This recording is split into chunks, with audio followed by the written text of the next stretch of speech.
Hello everyone and welcome back to the Great Book of Grudges. My name is Nathan and it looks like we have some more news on a Wednesday, which is really odd, but still, we have some more information regarding Shadows of Change, the official release of it, I guess, and patch 4.2. So yeah, let's jump in, let's get started. There's a lot to talk about. I've not been able to read this blog early, so yeah, I'm going in blind just like you guys. Obviously this is the Tzeentch reveal, so let's jump in. Before anything, we do have a note from Rich. Hi everyone, before I get into the details on the new additions for Tzeentch, I wanted to talk to you about the release date and where we are as of today. The team is still working flat out to finish things up, and we found a few things at the start of this week that we need to address before handing things over to you. I'm really pleased to say that the team is making great progress through the last few changes, and we are still on track to release to you later this month, but the release won't be this week, which we had originally been trying hard to hit. I'll be back later this week with more information on the extra characters and units coming to Kislev, as well as to update you further on the release plans. Before we dive straight into things, okay, this is the cafe stuff. Okay, Tzeentch editions, this should be quite fun. I've already had a little bit of a cheeky scroll down, and I can say I was right about a few things, which I'm really happy about. So, with all that being said, yeah, let's read over the Tzeentch stuff. I'm coming in with an edit here because I refreshed and apparently something else was added in. So, listening to your feedback on characters and units, which you have shared with us since the release of Shadows of Change, we have focused on improving the melee offering at Tzeentch's disposal for their lords and heroes. Tzeentch armies have always heavily leaned on magic, but we understand having those hard-hitting frontline generals and heroes are important in balancing out your armies. Yeah, I mean, it was a staple for the Warriors of Chaos back in the day in 8th edition, so, I mean, it just kind of makes sense. This is exactly what we've added to your roster for you, in the form of the Chaos Lord of Zch and the Exalted Hero of Zch. We have also taken the opportunity to add 2 new units to the DLC, which I'll cover below, to broaden the connection between Tzeentch and the Beastmen, which we first established with the introduction of the Zangors in the DLC's original release. We're now adding Centors of Zch. Having an additional Chaos Aligned Beastmen in the Tzeentch roster is something that we always wanted in order to best represent the various forms of chaos, and the Centigors will pack quite the bestial punch on the field of battle for you. We've also heard your feedback on the appearance of our Zangors in-game and your expectations of them having beaks. To be clear, in the Warhammer Fantasy Battles universe, Zangors don't have beaks, instead they much more closely resemble the appearance of the classic Gore from the Beastmen roster, which have a brutal and bestial look with its teeth and jaw rather than an avian bird-like appearance. Rather than being a separate offshoot species of Beastmen, they are instead Gore who have sworn allegiance to the Lord of Change. Again, not the case. Prior to the end of Warhammer Fantasy Battle, They never had the model because they never got updated models, but yes, they did have beaks in terms of lore. It would just be better if you just said, hey, Games Workshop won't let us, because that's clearly what this is. But let's continue. And our second edition comes in the form of the Demonic Flying Changebringers, a classic Tzeentch unit from the Storm of Chaos book, released way back in 2004. These flamers ride discs of Tzeentch into battle, making them a fast and fearsome opponent.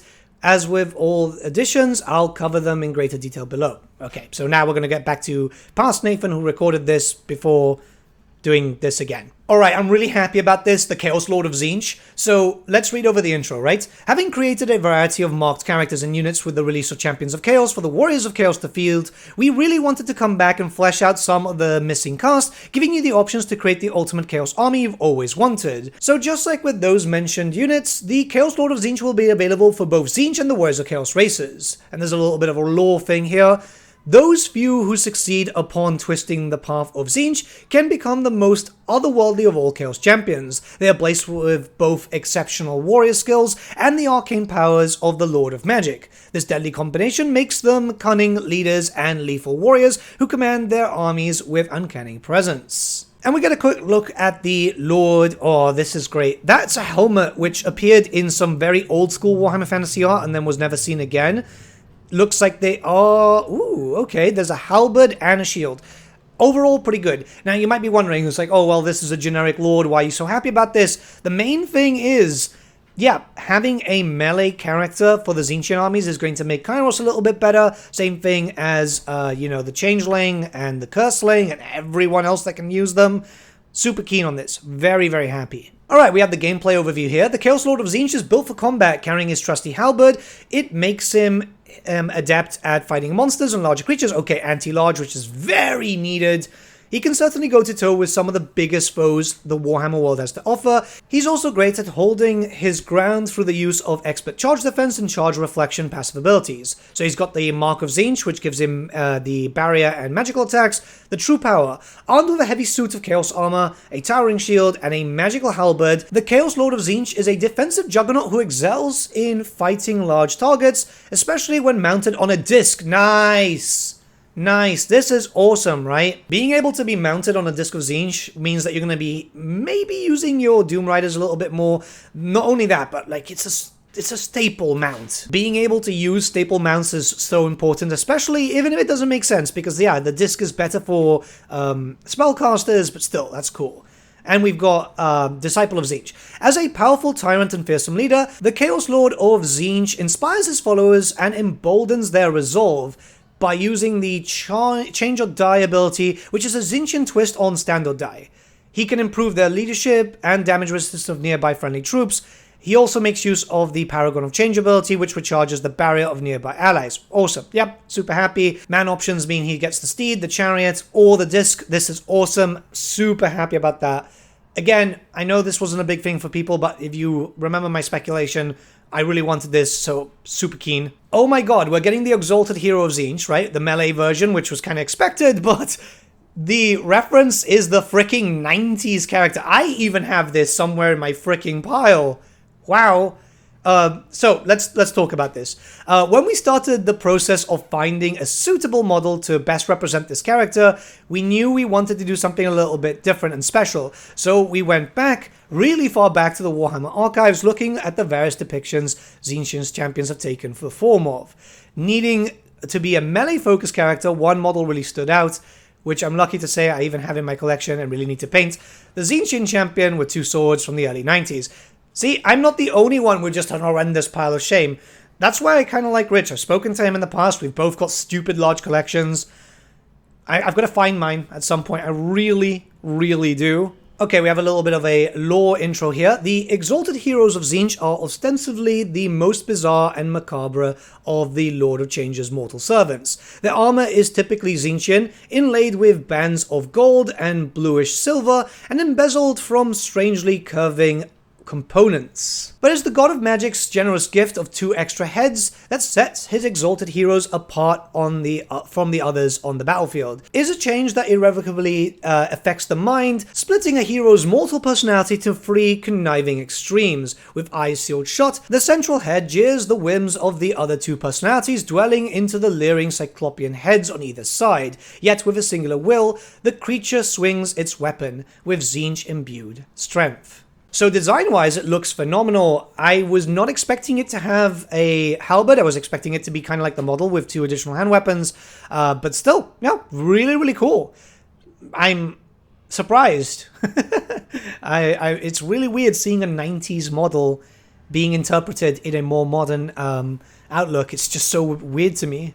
Alright, we got the gameplay overview here. The Exalted Hero is a melee specialist using his magical attacks and high weapon strength to get into the thick of the action. He is armed with a mighty halberd to be keeping with the rest of our Tzeentch roster, okay, fair, rather than the dual swords that his character takes inspiration from in its miniature form.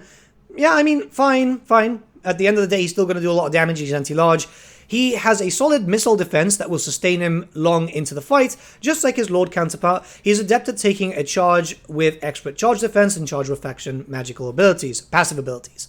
So he's marked with Tzeentch, anti-large. Oh, interesting, he's got Opportunist also. This is kind of typical with the Skaven stuff, so always scheming and seeking a path of greater glory. The Exalted Hero of Tzeentch takes command of the Lord is slain, bolstering the leadership of the army as he assumes command. And again, yeah, steed, chariot, and disc. Yeah. Super cool. Man, I'm going to be able to have a full flying army. Obviously one on the floor because you're going to need one on the floor. But yeah, it's nice. This is the thing, right? We're missing variants for Slaanesh and Nurgle now. So it's pretty certain that we're going to get the Nurgle ones in Thrones of Decay. Khorne isn't missing anything, unfortunately, but I'm still hoping up for like a Shaman type buffer unit. Now this is super weird. Centigors of Tzeentch. I wasn't expecting that, considering that Centigors are more of a Slaaneshi thing if you know about their lore, but yeah, let's read over it. As mentioned earlier, our thoughts here were to expand on the connection of chaos that it has across its many followers. In this case, Tzeentch. Using the Chaos Mark system, we opted for the Centigors to provide bestial cavalry to add versatility to what is normally quite a missile and magic heavily focused army. Like with the Zangors, these creatures have been developed based on the setting of Warhammer Fantasy Battles, so no beaks, or other things that you might associate with Tzeentch and Age of Sigmar. Before we continue, that's not entirely true, as the descriptions of said models have always said that they had beaks, it's just the models themselves didn't have. But let's continue.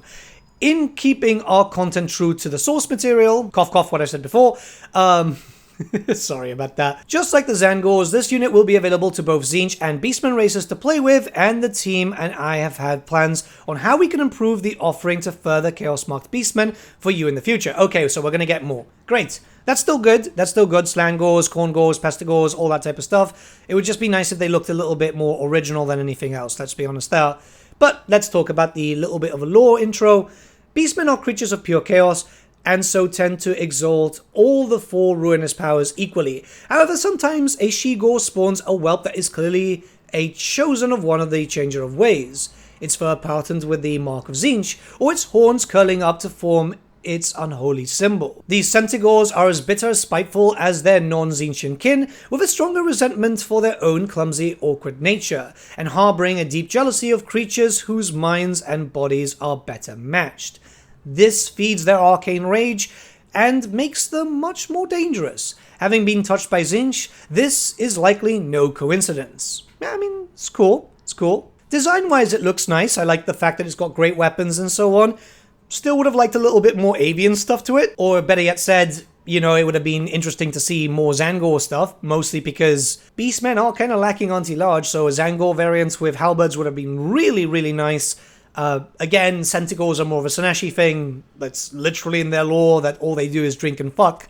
But, yeah, I mean, I'm still not gonna complain too much because at least it gives you another heavier cav. I don't know if people use a lot of Centigors, to be honest. I don't really. Alright, let's talk about the gameplay overview. A fast, hard-hitting unit, the Centigors of Tzeentch carry great weapons, offering armor-piercing power to take to tougher opponents. Yep, that's fine. Carrying the Mark of Tzeentch grants the magical attacks and barrier. Also cool. But let's look at the points here. So, unholy combination. Combining the Mark of Tzeentch with the Centigor stat line makes them for a fast, vanguard deploying, barrier-tuned bestial cavalry that has the benefits from standard Beastmen abilities such as Rowdy and Primary. Ooh, okay. Okay, yeah. That actually sounds quite good. Not gonna lie, that actually sounds quite good. They'll be tanky, but they'll still be able to do a lot of damage, especially being vanguard troops. Ooh. They've got great weapons, which is going to be quite devastating. An arcane charge. Initially introduced with the Zangors, this ability has been adopted by the Centigors, offering more synergy with the Tzeentchian spellcasters. Yeah, alright. Yeah, nothing I can complain about that. I think they won me over with a blog here. I mean, it'll be interesting to see how they play, but until we can actually see that, yeah, it's cool. And lastly, we have the Changebringers, which were they, wait, weren't they a Storm of Chaos unit? I think they were. Last, but by no means least, are the Changebringers, a unit of flamers which fly across the battlefield on Disc of Tzeentch. These horrors will help Tzeentch quickly reach their enemies in battle and keep pressure from above. Flamers are capable of a fair turn of speed, expelling gaseous ichor. God, you gotta love when someone rides on a really loud bike. Just small pee-pee syndrome. Anyway, let's continue. Through the fungoid skirt at their base to bound and leap across the ground with considerable mischievous gusto. A flamer uses its blazing limbs to hurl bolts of magical flame at the foe. This is not fire in its truest sense, but a rolling cloud of chaos energy. It does not burn, but warps reality. A flamer's victim may briefly feel invigorated before collapsing into a writhing puddle of flesh. Oh, that's just the entry from 8th edition. Okay. Sorry about that, it threw me off. I mean, Changebringers are kind of cool. Flying Flamers, you're going to be able to use them, like, literally fast-moving stuff. They still do a fair amount of damage in melee, but not a lot. They're there to just hurt. What I would have liked is a buff just to replenish more ammunition and so on, because obviously it's going to be needed with this. But Tzeentchian fans are going to be much more happier to be able to use this, so yeah, I mean, why not? And we got the gameplay overview here, so let's talk. Step up from your normal Flamers of Tzeentch, Changebringers have the maneuverability, speed, and agility to be able to fly across the battlefield, whilst ignoring the terrain and any penalties they may cause. But, if need be, their increased charge bonus will help them with making the first move. So yeah, charge bonus because of the disc yeah, I mean, overall, kind of cool. Shock and Awe. Changebringers are one of the ultimate expressions of the chaotic nature of Tzeentch. Flamers of Tzeentch, which are comparatively slow and lumbering units, take to the skies, benefiting greatly from increased speed. So, yep, cool. Death from above, they can fire whilst they're flying, so awesome. And they're flamers, we don't really need to talk about that because, you know, armor-piercing, flaming attacks, and warp flame. They're usable by Tzeentch and also by the Demons of Chaos, so Daniel gets access to them too. So it's good to see more demons being implemented so that Daniel can make use of them. Overall, yeah, I like the additions. I would say, like, the Exalted Hero and the Chaos Lord is the biggest one for me. I don't like the Centaurs purely from a lore perspective, because those are more of a Sineshi thing. But, yeah, the Changebringers are cool. They weren't going to get a lot of units because they already have stacked rosters as it is, so that means that the one that is getting 3 new units is actually going to be Kislev. Overall, yeah, I think this is pretty good. It will be good to see the rest of the stuff finally being added in the form of the other missing Monogod Lords. I just really hope that Creative Assembly have been taking the suggestion, because if you guys don't know, the Monogod Lords, when being used by the Monogod factions, don't actually have upgrade production, which is kind of frustrating, but hopefully they have. I've messaged CA devs relentlessly about it. But yeah, I think this is a pretty good addition. Tzeentch wasn't going to get the most, but at least they got their melee staying power now. I love the Lord. The Lord's the big one for me. Let me know what you guys think in the comments below. Start a bit of a discussion. I'll likely do a little bit of a stream later on twitch.tv/thegreatbookofgrudges if you want to pop by, and we'll talk about the reveals so far. Have a good day, everyone, and I'll see you all again very, very soon.